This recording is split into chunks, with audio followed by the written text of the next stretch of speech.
Halo semuanya, nama saya Henok. Saya alumni Teknik Sipil UI angkatan 2017.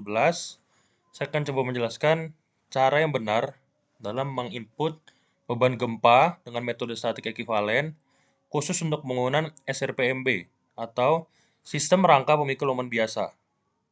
Nah, di sini sebenarnya untuk beban gempa itu ada dua metode yang paling umum biasa digunakan. Ada statik ekuivalen, ada satu lagi respons spektrum. Nah, ini kita batasin dia di statik ekuivalen aja ya, teman-teman.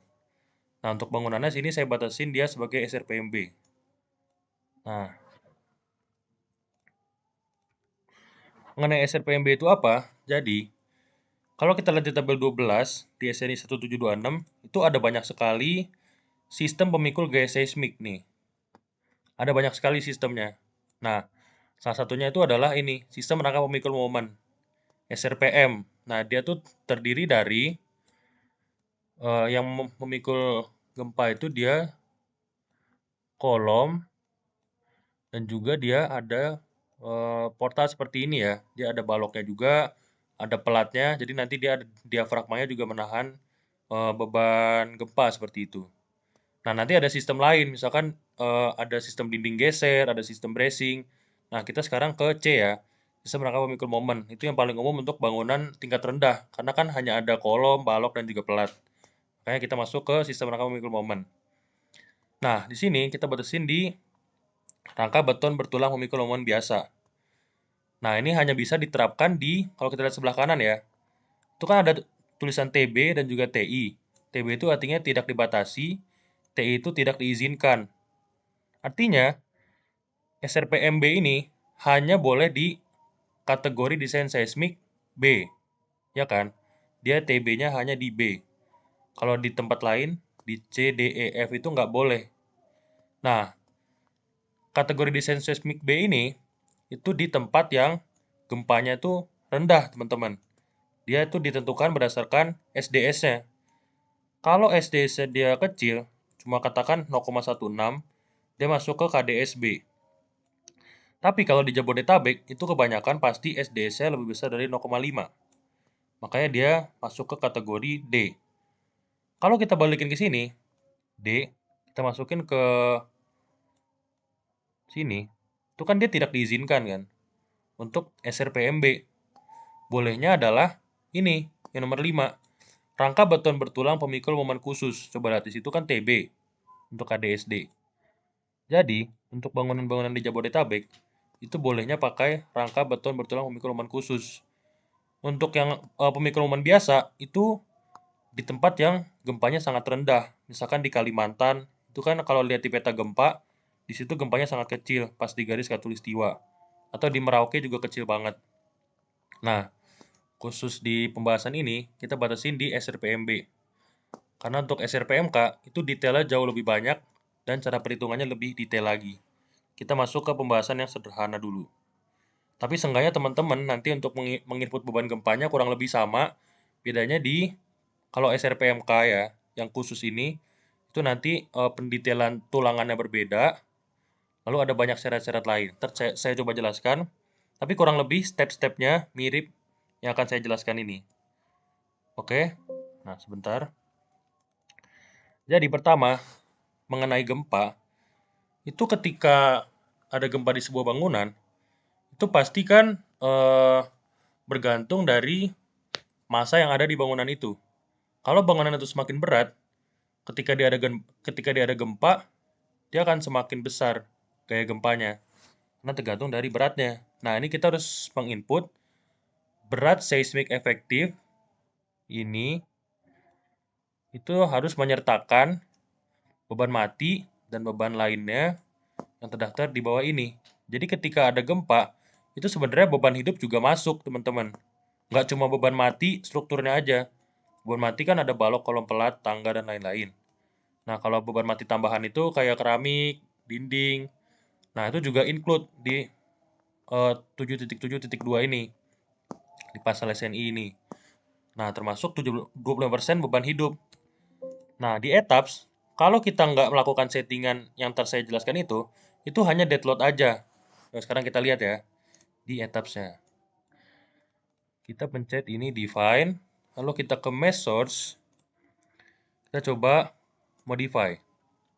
Lihat, di sini dia hanya ada elemen self mesh aja.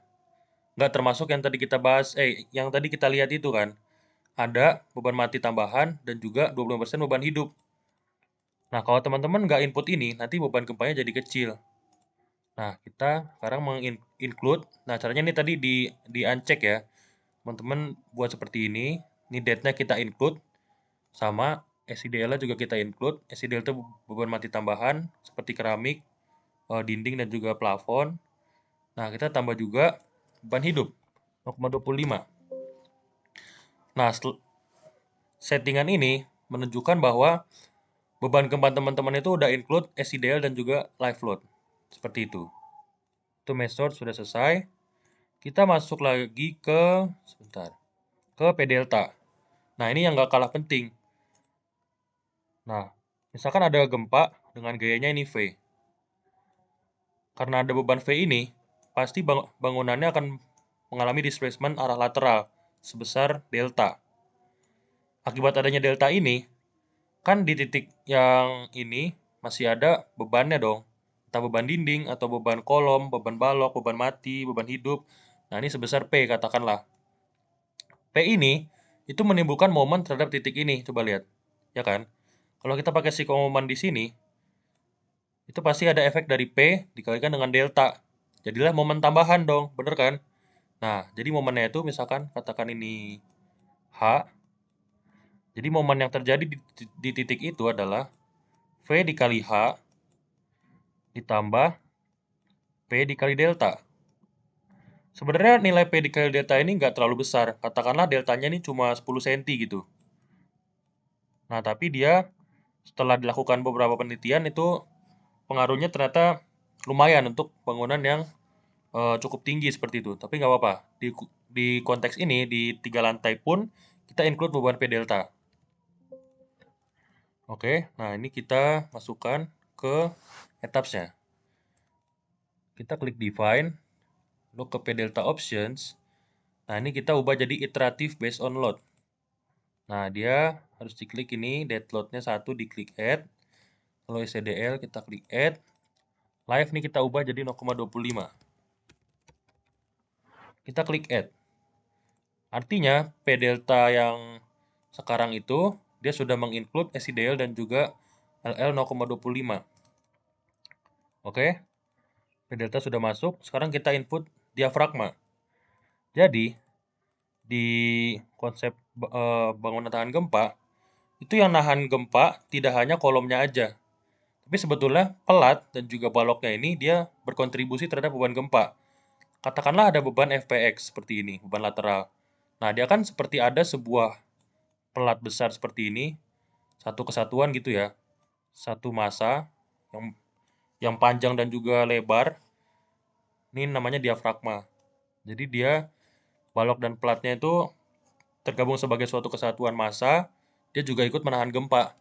Makanya kita perlu define si diafragma ini. Kalau menurut TABG, tim ahli bangunan gedung di Indonesia, sekarang bangunan yang didesain itu harus memiliki diafragma tipenya semi-rigid.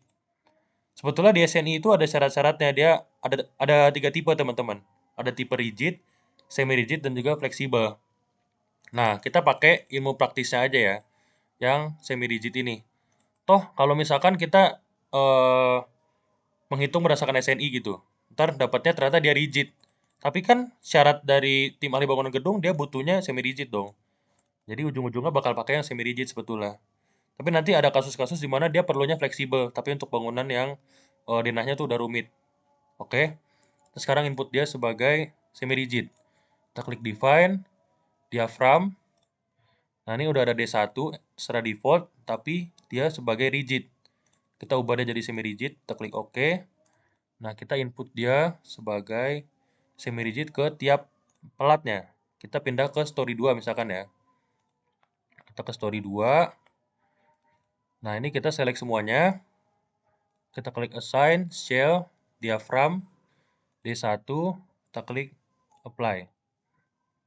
Nah, cuma di sini kan kalau kita selectnya seperti tadi, itu nanti bordesnya ini dia akan ke-select juga. Nah, sebetulnya kita bisa melakukan cara seperti ini supaya si plat tangganya ini dia tidak include sebagai diafragma karena kan dia beda elevasi. Nah, kalau dilihat di 3D-nya, dia seolah-olah diafragmanya tuh miring. Padahal seharusnya hanya di sini aja. Ya kan? Kayak ilustrasi yang tadi kita lihat, dia kan harusnya sebuah plat horizontal aja kan di sini. Jadi dia tangganya nggak dianggap sebagai diafragma. Nah, kita coba ke tadi, story 2, kita select. Nah, kita klik assign.